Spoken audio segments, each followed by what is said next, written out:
Do you remember the first time that you tried VR? How crazy it felt experiencing the feeling of being in the movie instead of just watching a movie?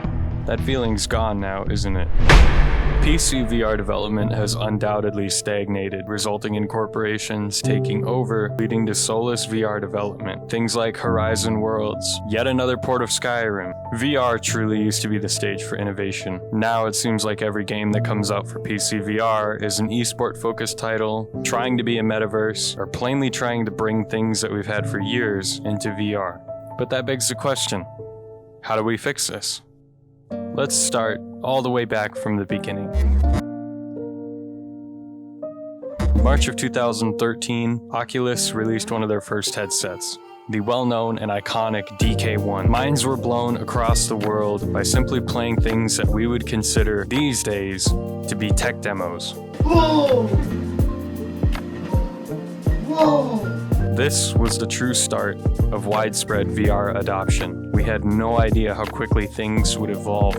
It's important to note that by 2014, Facebook noticed and ended up purchasing Oculus with a promise from Mark Zuckerberg that Oculus would always operate on its own accord, if only we knew how far they would go. The Quest 1 is released in 2019 under Facebook's guise, with the Quest 2 being released shortly after. The Quest 2 is where everything changed for VR. Releasing at a starting price of only $299 and not requiring a PC, it was by far the most affordable way for most consumers to get into virtual reality. The problem comes with Facebook's motive behind this. Mark Zuckerberg made known his illustrious goals for a metaverse. This news coincided with a huge bubble forming around crypto, NFTs. Unfortunately, NFTs have gotten a bad rap, with a majority of projects failing and being scams. But this bubble resulted in developers wanting to hop onto the hype train as soon as possible to get their piece of the pie. This undoubtedly resulted in shovelware games,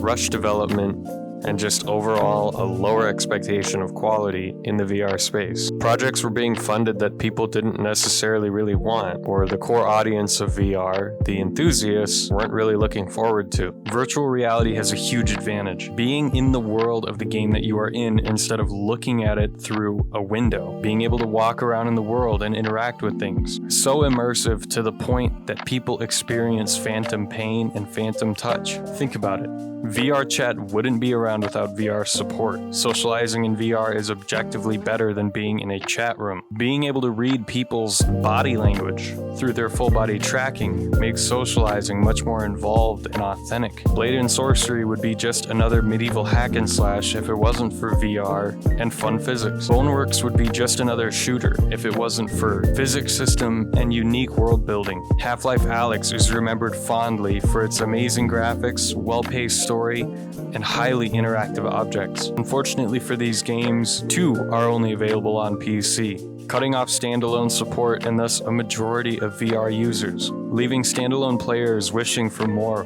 while they get shoved things like Horizon Worlds, NFTs, and Mark Zuckerberg's comic book villain vision for the metaverse. But what if I told you that I was lying to you, that amazing independent VR developers are working on some truly innovative and cool projects that don't involve corporate greed, and that in reality we just need to show them more support? And in the same way that there's a huge push to support your local artist, I believe there needs to be a huge push to support your local indie devs. With them, VR can be so much more than just clones of what we have on desktop. On my last video, we got an unexpected but much welcome guest. It makes me so happy not only to see all of the support in the comments section, but also seeing people who I've looked up to for years down there.